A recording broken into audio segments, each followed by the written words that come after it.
Hello, thank you for joining us. We're just going to give people some time to join. Today we'll be discussing avoiding probate, what it is, and how to avoid it with attorney Sheryll of Sheryll Law PC. Okay, perfect. People are joining as we speak, so we'll just give it a couple of minutes just to give people some time. Okay, if you can hear me and I'm clear, you could just put in the chat a Y, just so I know that you can hear everything on my end and it's all sounding good.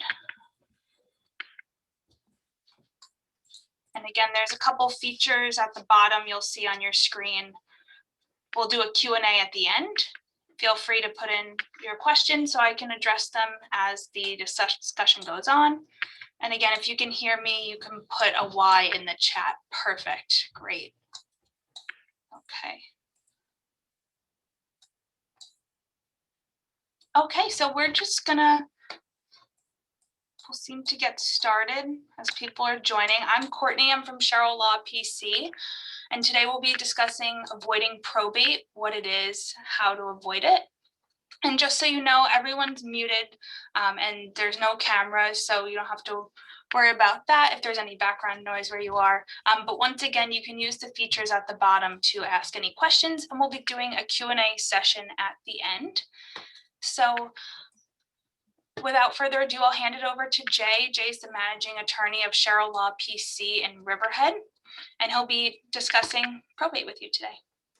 Well, thank you, Courtney. Welcome, everybody. It's so nice to see everybody. Well, I know that everybody's out there. I can't quite see you, but you can see me. And so that is nice. We are an estate planning and trusted estates law firm here on the Eastern in Suffolk County here in Riverhead. And we help people plan their legacy and leave their assets behind in a meaningful way. And how the best way to do that is, and it's the subject of today's topic, which is this discussion about probate. And we'll dive into it. But I mean, really what we're all here to learn about today is what is this probate process, and what, once we know about it, most people want to try to avoid it. So, how do we actually do that? We'll talk about a number of different options that you have, so that way you have something actionable you can work with in terms of how to take a look at your assets and make sure things are set up to take care of you and your family in a way that makes sense. So let's dive into it. And the first thing is, I always got to put this out there. Our insurance guy will always make us say this, right? Everything we're going to talk about today is legal information. And so, we're not going to be able to give you today in this venue is legal advice. So what does that really mean? Just don't go out and start necessarily doing anything based off of our talk today. This is really to give you the information that you need, because each individual scenario is different. We'll talk about some of those things as we get through everything. Now, listen, you're in listen only mode, so that way you don't have to worry about noise in your background or if anything's going on around you. Here you're muted and you're not able to hear us, but I do want this to be interactive. So as we go through the process today, we'll ask you to answer some things in the chat, so that way I know that you are able to hear me, or if something's resonated with you. Also, there is a Q&A function, and that'll be on the bottom toolbar for your screen, although you may be able to drag it around. So I think it should be there on the bottom for you. In that Q&A, I ask everybody, if you have questions, I find the valuable piece of this is often the questions, because then I really know what it is valuable and meaningful for you and what's relevant for you. So go ahead and put questions into that Q&A as we go. Courtney's going to collect them. We're going to answer those questions at the end. We'll save some time to be able to tackle those. But I know if you're anything like me, right, you're going to forget about it by the time a minute goes by. So just go ahead and put those questions in as we go, and I'll be glad to address those at the end. Courtney will also monitor the chat as well, just in case we accidentally get some questions in there. So let's just map out what we're going to be able to accomplish during today's webinar. What we're going to discover is exactly what is probate. And we'll then, once we know what it is, be able to talk about the cons of probate. And so those cons will be, what are those things that we're looking out for? Why are people trying to avoid probate so much? We'll then talk about the different tools that you can do to avoid probate. Now, some of these you can do on your own. Some of these you might need a little additional help with, but we'll talk about what these are, some pros and cons of these different probate avoidance strategies. Now, this is for you if you don't want to leave a mess behind. Look, it's at the end of the day, many people either don't do an estate plan at all, and then some people who do estate plans just do wills. But those aren't the people here in this webinar today, because you're devoting this time today in the middle of this afternoon in a beautiful spring day, although it's a lot of pollen out there. Uh, and it's not quite hot like it was over the weekend, but you're serious about doing this, not just doing it and checking off a box, but doing this in the best way possible, not leaving that mess behind. And many of you may have experienced a probate or estate administration process that went poorly. Actually, anybody who is either gone through that experience, could you put just the chat, yes, if you've ever been involved in a probate process before?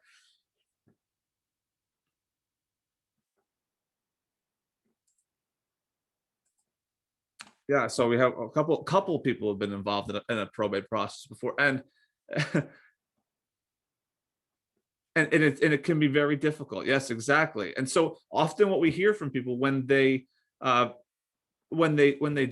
gone through this process, they want to make sure that they don't have to do this to their children, because they've seen how difficult it can be. So they want to be able to make this transition as easy as possible.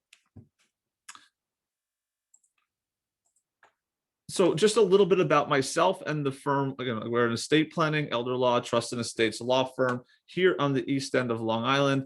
My name is Jay Sheryll. I am the managing attorney, and I am excited to talk to you about this. This is what we do and what I do every day. So we are very passionate about it. If I seem excited about something that is something that's rather morbid topic, it's because I enjoy seeing that sigh of relief that our clients get when these things are taken care of. This is my wife and I when we were kids. This is from a wedding. This is obviously before we got married. We were 3 years old, and this just to show you a little bit about the family, because the people that we work with and the people that you are people who are family oriented. I know this because you are interested in doing things the best way possible. So this is the two of us, and when we got a little older, this is a little bit about my journey of how I became a lawyer. I had been studying criminal law, actually, and I wanted to be a police officer. And so I had taken this course in criminal law at Suffolk Community College as a student, and I had just loved reading the law. That was the first time that I had ever studied something that I really was passionate about. And I knew this because I would study and it would take 3 hours to get through the assignment, and it felt like 20 minutes went by. And I just kind of followed that journey. And I ultimately didn't end up practicing criminal law, but I ended up working with families to be able to help people protect and preserve their assets, because being family oriented, and this is my wife and I when we got married, is meaningful. And it's these life moments that we can really be able to leave a legacy behind for. And we have these values we want to be able to impart onto the next generation. One of these things is not just saying, it's not my problem to have to deal with, right? They're lucky they're getting something. These are the type of people that want to be able to have these things available for their family, be able to be participating in these enormously beautiful life events. Another important life event in my journey was having our children. And so we typically find that we, again, work with families of people that have children because they're naturally connected with us, because, again, it's this nurturing concept, right? Where we do care. We do care about the legacy, the impact that we're leaving on the world. This is my oldest daughter, Eliana. Actually, today is her birthday. Today is her 7th birthday. So that's a throwback there. So that's after this, I'll be joining her later this afternoon for dinner. Both of them have been influential in this process. Now, I had worked in estate planning and elder law for many years, both starting as a clerk, like just getting people coffee and supporting the lawyers, up to a paralegal. But ultimately, I had then got out and started practicing law, and my second daughter was born, and she was born premature. She was born at 31 weeks. This is her in the hospital. this was the impetus for starting the law firm that we did, because I realized how fragile life was at this time and how quickly things can change. But thankfully, she is amazing. This is a few years old at this point, but that's Eliana and Lily there in the background. And Lily is awesome. She wishes today was her birthday, so she's struggling today because she's not getting any of the attention. But it reminded me, though, that whole experience reminded me how quickly life can change, and I've imparted that into the company, and the people that we work with see how quickly that can change, and they want to be prepared for the worst, and obviously, and hope for the best, right, rather than be unprepared. And so that's a lot of the approach that we take to our planning, and it's really just getting people educated on their options. Ultimately, the options that you choose to do are up to you, but you need to know them so you can make informed decisions. So that's just an overall summary of who I am. I'm so excited to meet you today, and I'm very passionate about this because there's so much myth out there. There's so much, well, my friend said do this, my friend said do that, or this worked over here, or this worked over here, and people get misled by that because they think that applies to them. It maybe does, but sometimes it doesn't. So not knowing these pitfalls can put you at a disadvantage. The other thing is, with the proliferation of Google, is that, and really any online search, is that you can find incorrect information everywhere. And so we just want to be able to help people be able to clarify that and get a clear plan for their families. So one of the biggest myths, and really why we put this webinar together, is probate, and we wanted to really just kind of demystify that, talk about it, and then talk about why we can avoid it. I think the biggest myth that we see is that what is this process? I've heard about it. I've heard that I don't want to do it, but I don't really know what it is. So let's dive into it. Probate is this process where we have to prove the validity of a last will and testament. Right. So, and just to try to engage the audience here, also, who's familiar with what a will is? Who's heard of a will? Just put a Y into the chat. Wonderful, fantastic. Thank you. Thank you. So the will, right? And a will, so simply put, a will, what that does is take care of transferring your assets to the next generation or to whatever beneficiaries you choose. But the way the whole process is set up is kind of weird, right? The way the process is set up, during your lifetime, you write a document that says what happens with your assets after you pass away. And then only after you actually pass away does this document now have to get dusted off and be used, right? And it's used through the probate process. Because you are no longer here at this point, it's not easy, you're not available to say, yes, that is actually my last will and testament. That document you have right there, that is mine. I did intend to sign that document. That's exactly what I wanted. No one forced me to sign that. I knew exactly what that was. Yeah, that's my signature. You're not here to do that. That's what the probate process is. The probate process is a court action before the surrogate's court to prove the validity of a last will and testament. The executor is tasked with going through that process. In fact, if they don't do that in a timely fashion, and they've caused a loss to the estate by that, like let's say they didn't file the will in a timely fashion unreasonably, and then it was a fire at a house, right? And the house burnt down, and it could have been avoided if the will had just been taken care of timely and the property had been sold. That executor can be executor can be charged for that. They can be in trouble for breaching that. They got to move forward with this quickly. But what they're doing is they're having to go gather all the evidence that's required to prove the validity of the will. They have to prove a bunch of different things. They need to prove, number one, that the will was properly signed. There are specific requirements under the law for how a will needs to be executed. If any one of those are not followed, the will is invalid. Okay, even if it matches exactly what you wanted it to say, it is invalid. We have to prove that it was your wishes, that it wasn't a matter of undue influence or someone forcing you to do this. It wasn't fraud. It wasn't, a mistake. You thought you were signing a different document, or there was a typo. Yeah, all these things need to be figured out. And in order to do that, all of the interested parties actually need to be notified and given an opportunity to appear in court. So this means that if you are disinheriting somebody, for example, if you're disinheriting somebody, you need to notify them. Well, not you, but your executors would need to notify them of their disinheritance. And they need to be given an opportunity to appear in this court action and given the opportunity to contest the will. They will get the opportunity to examine the executor, the attorney who prepared the will, and the witnesses to the will. They will have the opportunity to examine them in a deposition and decide whether they want to file objections to the will.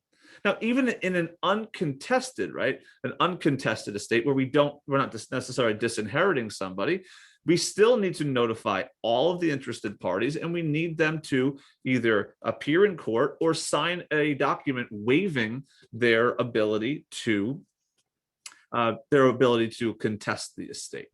So this can be difficult because it adds another layer to all of this. So even where we're not anticipating a contest, let's pick me. I've passed away. Now I got to circulate all these papers and get everybody to deal with this, and people are grieving. And so this can cause, and we've seen it cause some issues because it gets a little resentment. One wants to be moving on, one's not ready to move on, and now we got to get a server and we got to get a court process because sibling number 3 is not responding or providing the document we need back. It just creates room for error. Now, once you have to go through this probate process, now the administration of the estate needs to happen under the supervision of the surrogates court. So the surrogates court is intimately involved with the administration of the estate because the executor that's been appointed is now going to be answering to the surrogates court and also the beneficiaries.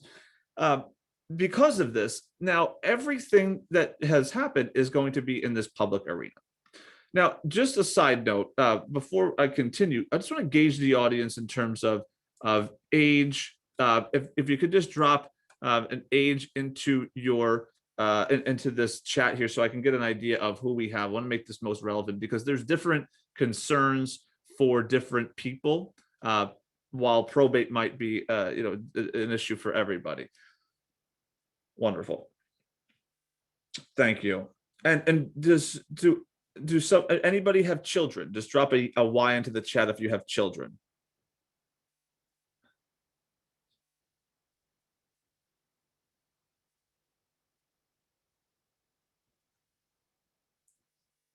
Okay, and are anybody's children minors?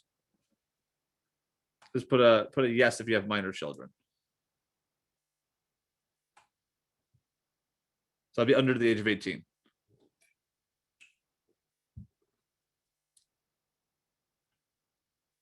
Okay, so we have a good mix. I'm going to try to tackle them both. So, okay.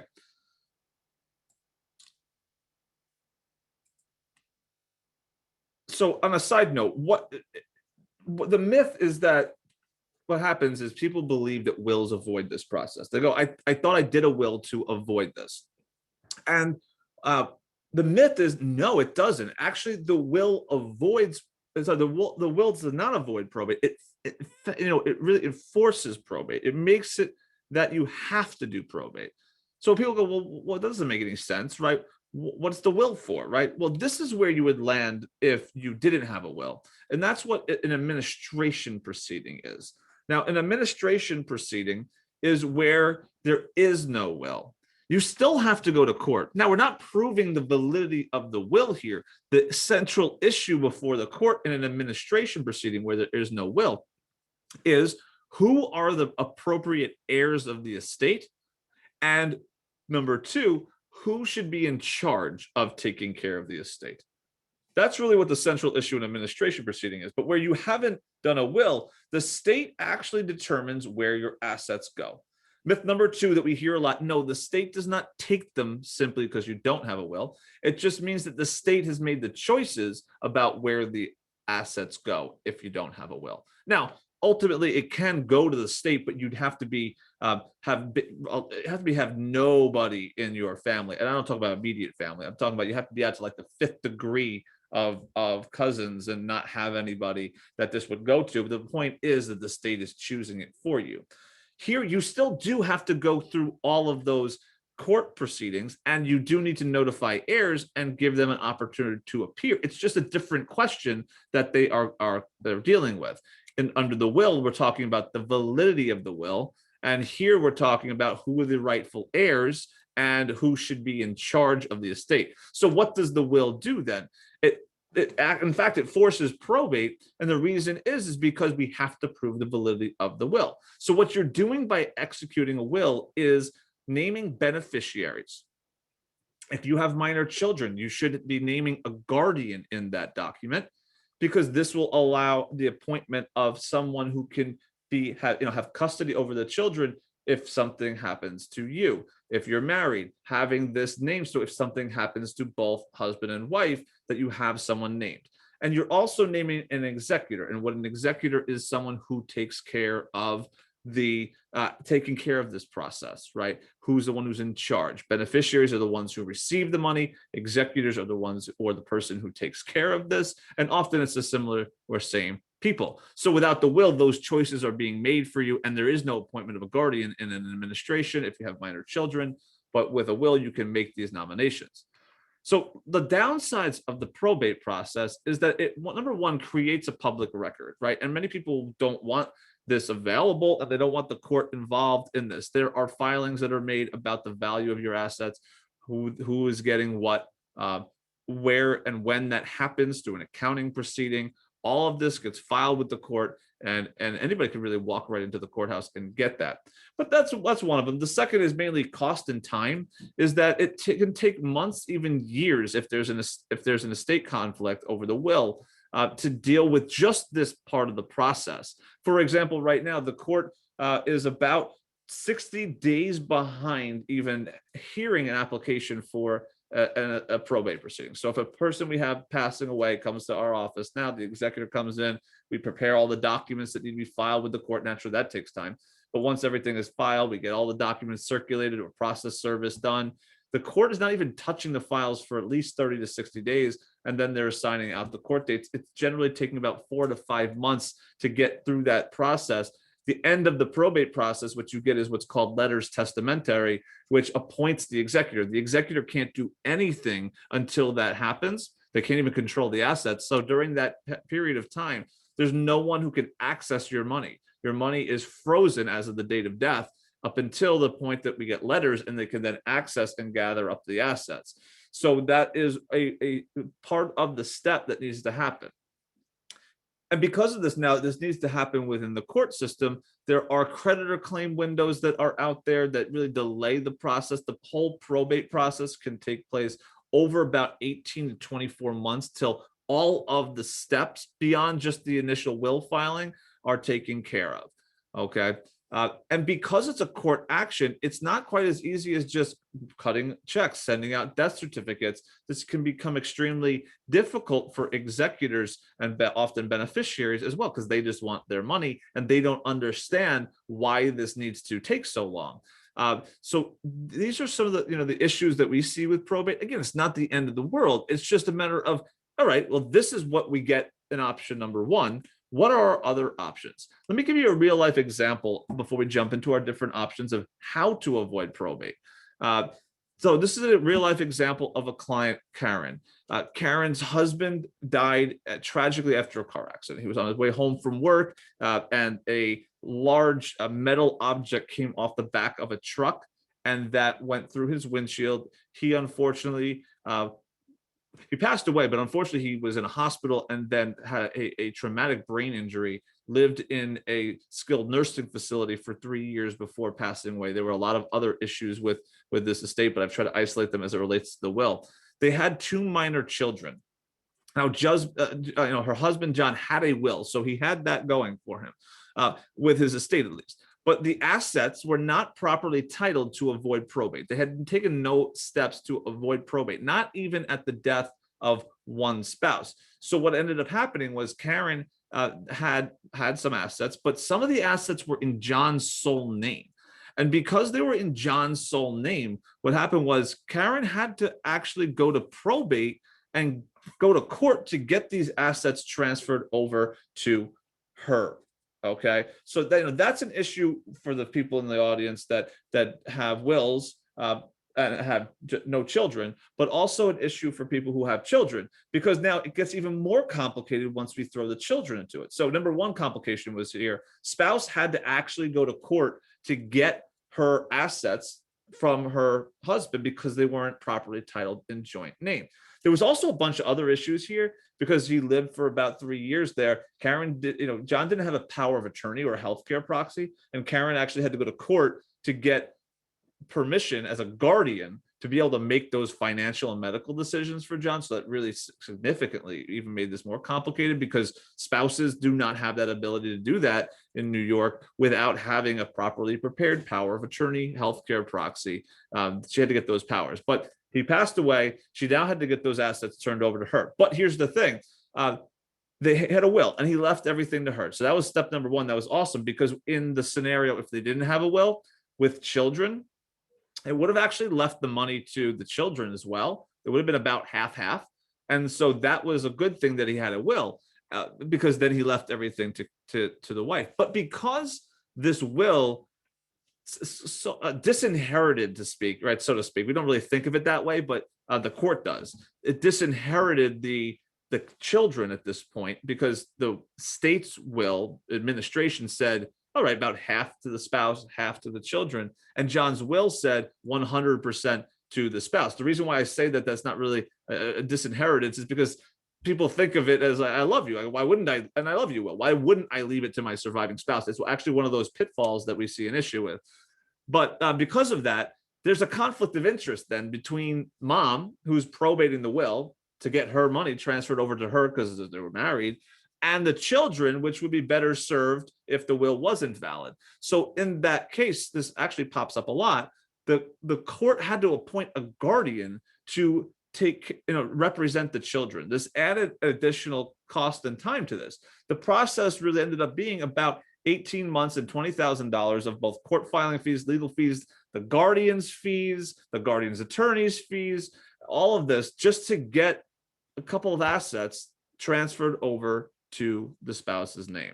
So let's talk about how we can avoid these little things that might be hanging out there in your closets that we don't know about. And some of the things we see, even with people with the most complex estate plans that come in and they're just not properly utilized, someone along the line just helped them prepare some documents and never actually started to think about the planning part of this. So here's some solutions that you can use to avoid this mess. And many of you might already be doing them.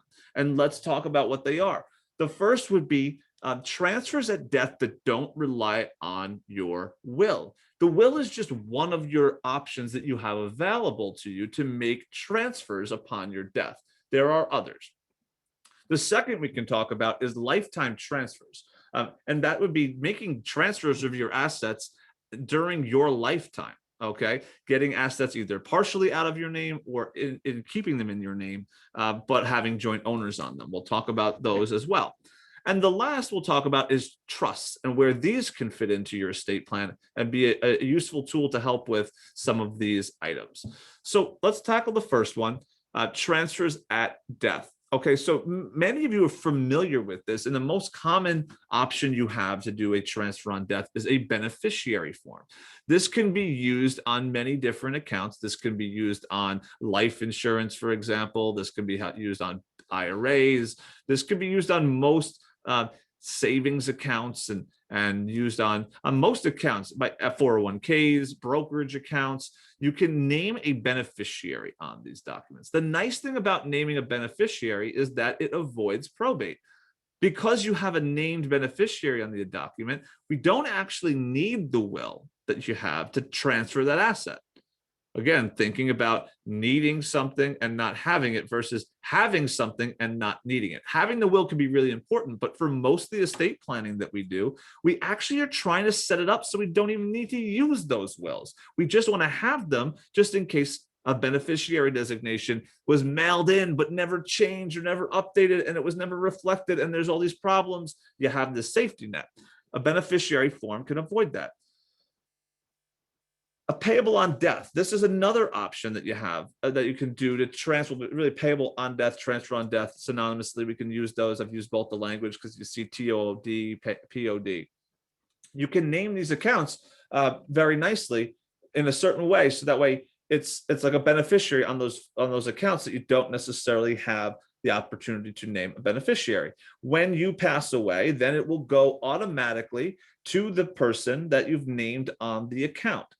Now you do this, and by doing this, you don't need to go to court, and you don't need a lawyer to help with going to court on this. And so this is a great option that you have. Now, one of the issues that we see with this is that you can only really take care of financial assets. One of the biggest gapping holes that we have with this is the ability to put this on for real estate. Okay. Now, how do you actually do this on real estate? The way you could do this with real estate is you can't name a beneficiary on it. But what you can do is you can name a life tenant, really a remainder interest. You create a life tenancy. It's a little bit of a complicated piece, but there's a big difference and why I don't have it listed here. So if anybody's heard of a life estate, actually, if you drop into the chat if you've heard of a life estate deed.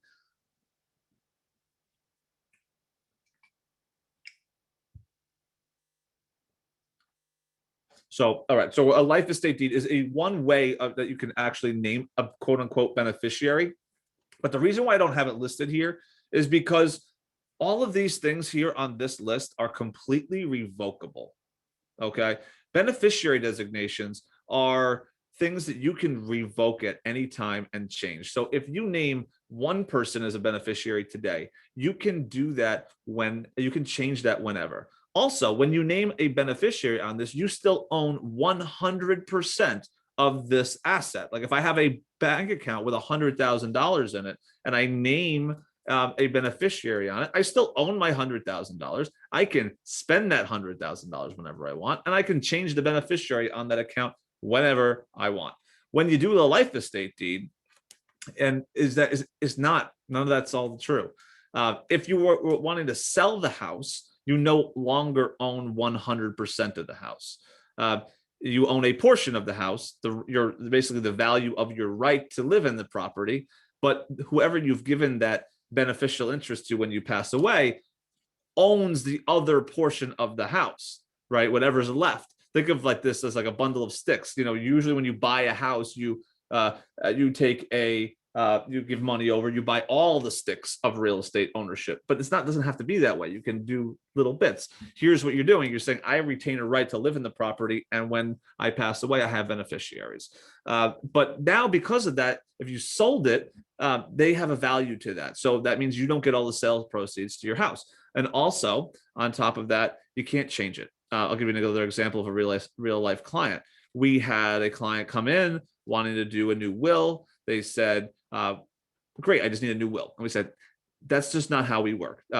It might be something that you need, but I really need to know what you're trying to accomplish. And I want to be able to make sure that what I'm trying to accomplish for you is actually going to do what you want it to do. So I don't feel comfortable just writing a will of what you want is. Well, okay, so what we want to do is our main assets are home, and we want to disinherit our daughter. Can you do the will? I said, well, let me see the deed. So they had done a life estate deed. So we got that deed. And what I told them was, I could have done that will for you, but that will would not have taken care of this, because like we're talking about here, the will only takes care of those assets that are in your sole name with no beneficiaries on it. Here we're talking about something that has a somewhat of a beneficiary on it. Okay, we want to disinherit her.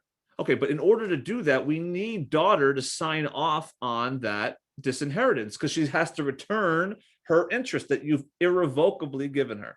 And so what we see the issue with that was that daughter never signed off on that. They couldn't change that. And that's one of the issues we see with the life estate deed, and why, for those that have heard of it, I haven't included it in here. It is a complex topic. If anybody has any other questions about that, I'll save for the end. We can tackle more about the details of a life estate deed. So this is a huge opportunity here, where you can make sure that you have properly named beneficiaries in account and have them listed so they can avoid probate. Another option you have is lifetime transfers and joint ownership of the accounts. So if you are married, one of the easiest options to make sure that we avoid the situation that we had with Karen is to make sure that our assets are held in joint accounts. Okay, if we have our assets held in joint accounts with our significant others, our spouses, then what happens is it will avoid probate upon the death of one of you. Okay, by having two names on there, husband and wife, when one passes away, the other will be the surviving sole owner. So there's no need to go through probate. In fact, if everything was properly held by the first spouse to die, you really shouldn't need the first spouse's will. Again, we want to have it. I don't want to discount the value of a will, because these things pop up, and we don't want necessarily to be the issue of falling down to what the state says.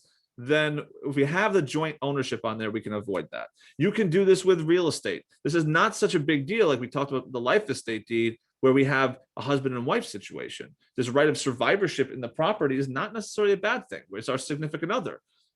So that's, we commonly see most real estate is held by husband and wife if they were married when they purchased the house.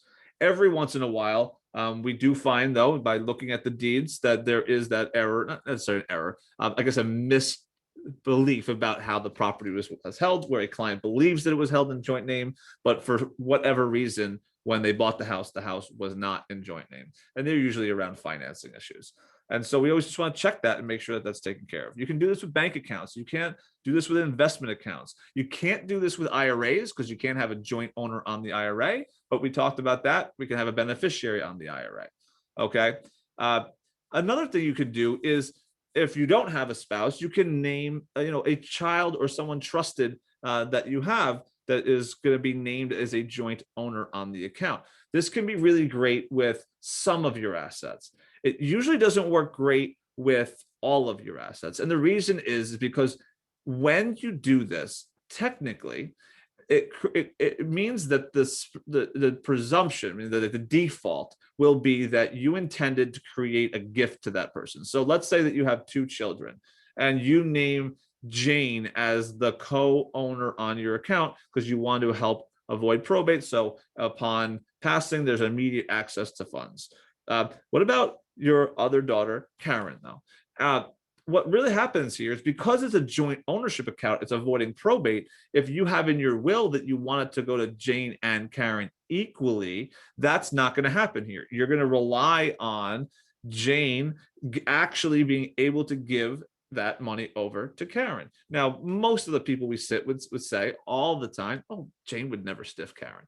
And that might be the case. I don't know. But I can tell you from experience that Jane does stiff Karen. Statistically, it happens. I don't know if it will be your family. I don't know. But statistically, it does happen.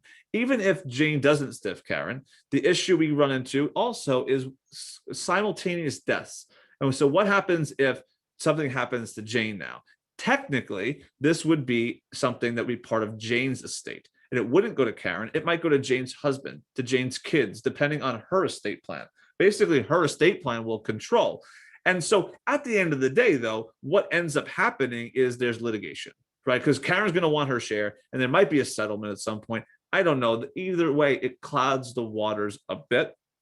So this can work really great with a husband, a wife, a significant other. But as it relates to the children, small amounts this can work nicely with. But there's definitely a lot of risk with adding all of our assets this way. You could also gift assets. There's nothing that says you can't start to give away assets during your lifetime and actually see your children or your grandchildren enjoy some of your assets. And so not leaving it necessarily as just all or nothing at death. It could give away some assets. I think the biggest balance is we need assets during our lifetime, and so we don't need to gift them all away. But you can certainly start to gift assets during lifetime to see. Now, the downsides of these things is that you often have a loss of control and can have negative tax consequences. So, for example, the real estate. If you were to name your children on there as a co-owner, for example, you would now not be the sole owner of your home anymore. There would be negative tax consequences of doing that. Besides the fact that you are no longer the sole owner and can control them, you would now likely lose your STAR benefits, your exemptions that you have. You would also have negative capital gains tax consequences. If you were to sell the property, you probably owe more in income taxes than had you just left the deed alone.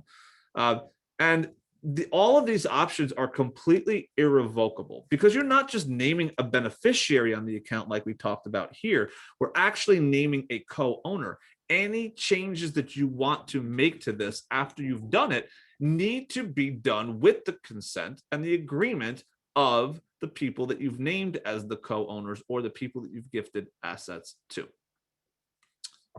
Just another piece about the outright gifting, because we do see that be nice. Again, if the intent was to make the gift to begin with, if you plan on making gifts, you can do this. Do this and see the kids, see the grandkids enjoy it. And if you've already made the gift to them, it's not part of your estate. It doesn't need to go through your will, and you'll avoid probate as it relates to that asset. Now, just a note for some of you, I noticed about this might be relevant. Just be careful, though, with Medicaid. And we've talked about this. If you're interested in what Medicaid is and how this can help you, reach out to Courtney. She'll be able to help you with some of the materials we've done on this. We're not going to tap into that today, but generally speaking, what Medicaid does is it helps seniors pay for long-term care. Long-term care is home health aides and nursing homes. For nursing home care, one of the major planning strategies to protect assets is to gift assets out 5 years before needing a nursing home. And I'm not going to talk about all those strategies today, but what I wanted to frame for you was that the reason why we have to do that 5 years beforehand is because you're going to need to submit your assets to the Department of Social Services to look at your transfers and your all of your banking over the previous 5 years, because they're going to see if you gifted away money. That's like the inverse of the Medicaid rules. The Medicaid rules say if you want to protect assets, gift money away or assets away 5 years prior. And don't, if anybody's interested in that, do not start running out and gifting assets, because there's issues like we just talked about. There's ways to do it and ways not to do it, or at least to know about those options. But the inverse of this is if you've just made a gift, like, hey, I want to, gift $10,000 to my grandson to be able to buy his first car. If you've done that and then you are hospitalized and need a nursing home within those next 5 years, you're going to run into some issues. It doesn't necessarily mean that you're going to be disqualified for Medicaid for nursing home care if you need it. It means that the county is going to jump to try to disqualify you. And you're going to have to fight to show that you didn't make that gift just to qualify for Medicaid. But they're going to jump into that conclusion and say, yeah, no, you did that to qualify for Medicaid. So you need an advocate at that point. So we talked about these different options and some of the downsides. The biggest downsides of the, for example, the lifetime transfers is this lack of control and the negative tax consequences and the irrevocable nature of these transfers. And on the transfers on death, one of the biggest issues is it's only really planning for one level. Like, so you leave in here, for example, you want it to go to Jane. But what happens if the transfer on death goes to Jane, but when you pass away, Jane also has an accident, 10 days later, and now is disabled? And what happens there? You really have no next level here to kind of control some of this. In that case, the state would end up taking money from her because she might need disability or benefits. If she then passed away, it could go to her children, or maybe to her husband, depending on what her estate plan says. It could go to all her friend, right? You have no next layer of coverage there. And that's probably one of the biggest issues you have here. This can work really great for the everything's happy, peachy, nice, but where we have some of those other issues like joint deaths, someone who passes away right after, we have people who have disabilities, that needs special arrangements. We can't really do that with just a transfer on death. And the way that we can do that more complex and comprehensive planning is through a trust. Now, trust assets, like the other assets we talked about, will avoid probate, because while you're alive, you put these assets into your trust, they're no longer part of your estate. And because they're not part of your estate, they don't need to go through your will, and the will doesn't need to go through probate. So I think everybody can see with a properly prepared estate plan, however you choose to structure that, and properly titled assets, all of the assets can avoid probate. When you die, there's nothing that needs to be transferred by the probate court, and you can virtually put any type of asset in here, including the real estate, without any of those issues that we talked about with a life estate deed that can be put into the trust. Basically, the only thing that you can't put into the trust is IRAs, because the trust can't own IRAs. It has to be in an individual's name. I shouldn't say IRAs, IRAs and other retirement accounts like 401ks. And other SEPs and all the different acronyms we have for those retirement plans. So these could be great. And so the pros to the trust planning, in addition to limiting court costs and maintaining privacy, because this is part of probate avoidance, is that it can, one, centralize the assets in your trustee's hands. So that way your trustee, who's like an executor, can be able to take care of all of the assets. And I see this issue pop up with, for example, a piece of real estate going through probate, but then all the bank accounts with beneficiaries on them at a transfer on death. What ends up happening is executor has no money to take care of the real estate while they're having to go through probate, and they don't have it all centralized. The trust can take care of that by making it all in one person's control. Or two people. If you want to have two people as your trustees, you do have that option also. But in the people that you've entrusted with taking care of your estate. The other piece of it is that the other piece of it is completely revocable. When you have a trust, the type of trust that you're using just for probate avoidance, for example, these trusts can be prepared revocable, and that gives you complete access and control over your assets without any negative tax consequences. And what you end up doing with a revocable trust in this scenario is you put all of your assets into the trust. You put them in, all the ones that you can. They're then managed by a trustee. Usually during your lifetime, it's you, as long as you have capacity. And then people generally name a successor trustee, the person that they have named, for example, as their power of attorney, to be the person who can act if something happens to them and they are alive but are incapacitated. Now, there's a lot of different trusts that I'm not going to talk about today. There's irrevocable trusts for Medicaid purposes, there's life insurance trusts, but if we want to be able to just organize this in our heads, trusts are great tools. The revocable trust that I'm talking about is only going to get you probate avoidance, right? All the trusts will avoid probate because trust assets that are in a trust are not part of the estate that have to go through a will. They're part of the trust. But all of those other trusts do something else besides probate avoidance. Like, for example, an irrevocable trust for Medicaid protection will put an asset into the trust, protect it from Medicaid, and also help it avoid probate. So separate topic that we can cover today. But if you're interested in learning more, reach out to Courtney, reach out to the office. We'd be glad to help you out with that.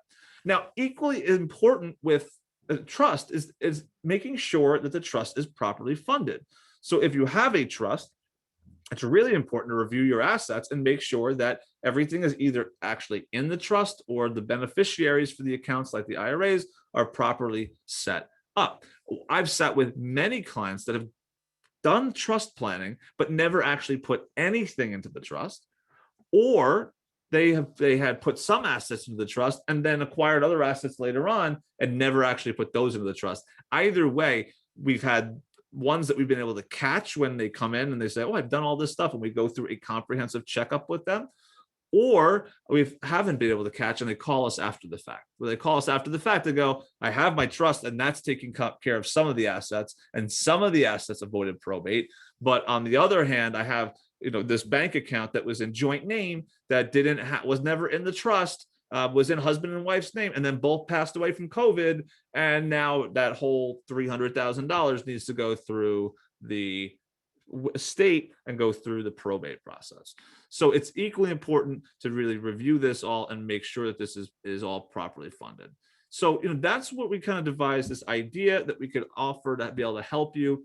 Is this a probate avoidance strategy session? Because I know we talked about a lot of options. Now you could go out and take a look at this stuff, but if you want advice on what your portfolio looks like and what options are for you, and specifically how that can help you. We can help you with this session. This is for you. Now, if you want to keep the courts out of these affairs, so if we want to avoid probate, that's why you're here. This session's for you. If you want to be able to reduce time, expense, and stress of handling your estate for your heirs, this is for you. It'll make things as easy as possible.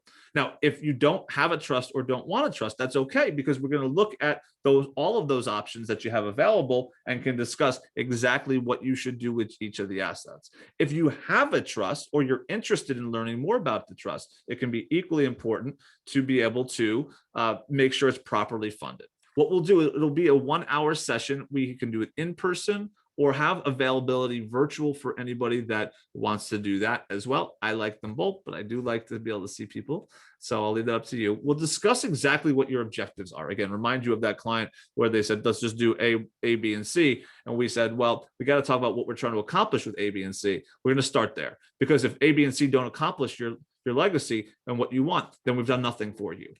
So we'll explore the estate planning tools and strategies that you have specific to your list of assets and your family's situation.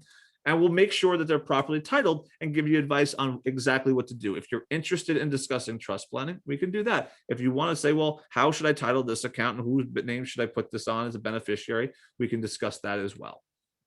And we'll answer any of the questions that we can have. Like today, we're going to answer questions for you in a very generic way. But I can't really give you specific legal advice because we need to take a look at that. So we'll be able to do that in that session. At the end of the time together, though, you will know your options. You'll be informed about what to do next. And if there is, from that plan, legal documents that need to be prepared to implement that, you can hire us to do that. If it's simply naming beneficiaries, you can take care of that on your own. There's no lawyer needed. Usually we charge $450 for this session. We are going to discount that for the attendees of today's webinar to $250. And I am going to give you a personal guarantee that you will have an actionable plan to protect your family. Know your options, and if you don't find the value in it, I'll give you 100% money back guarantee on it. I know that it'll be valuable for you. We've done it with hundreds of clients. I'm looking forward to the opportunity to be able to help you as well.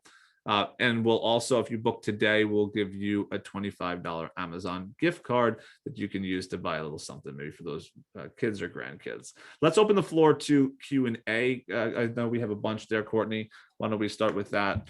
Yes, and just as a reminder, just be aware of putting personal information into the question, as Jay can't necessarily give one-on-one advice. That's best in a one-on-one setting. But we have a couple of questions here. I know we touched on this before, but one attendee was curious about an option for a transfer on death on a home deed, and we touched on that briefly. Yes, that's a great question. That's the life estate deed is really the only option you have there. I mean, when it comes to the home, and generally people are trying to help avoid probate for the home, or they're also trying to protect the home from Medicaid because if they need to go into a nursing home or home health care. So there's really 3 options you can do with it. I mean, you can gift the home directly to the children, just get it out of your name. But the problem with that is that then you no longer own the home. You'll lose your property tax benefits, and you don't have a legal right to reside in your property. And if you want to sell the property, you no longer own the equity. The other option is to name the kids as joint owners. That doesn't really help as much, again, because you no longer own 100% of your home. You've just kind of isolated the amount. And you have and you lose your property tax benefits, and you don't have the exclusive right to live in it anymore, although you do have a right to live in it. So the middle ground there is this life estate deed that we talked about. It's naming a beneficiary on there, so to speak, but it's not quite, though. I mean, I'm oversimplifying because it's more complicated. It's more that you have the right to live in that property for the rest of your life, and then your children who you've named, or the beneficiaries you've named as the remainder owners, have a right to the future right. But it's not really a beneficiary because you've given away that right in the future, and you cannot, do something with your estate on that anymore. Now it's not yours to give away. Again, you've given that ownership, which also means if you sell the property, that you'll lose the whatever the values are. It has to be valued based off of your life expectancy at the time, but your lifetime value has a dollar figure attached to it. And their future interest has a dollar figure attached to it. The older you are, the smaller your life estate value is. The younger you are, the larger it is. And so if you sell it, you don't get all that equity. And so people then generally try to use trusts So that way they can avoid the probate part of it and also protect the house from Medicaid, because they can retain the right to live in it. It's not irrevocable. They can change it down the road, and there is no negative tax consequences if it's properly prepared. Okay. Next, we have a question. When you put a house into a trust, can you sell the house if you need to? Absolutely. So are we talking about the type of trust we've talked about today, revocable trust or an irrevocable trust if you were using Medicaid planning? So it didn't specify, but if you'd like to specify in the chat, we'd be happy to answer it based on.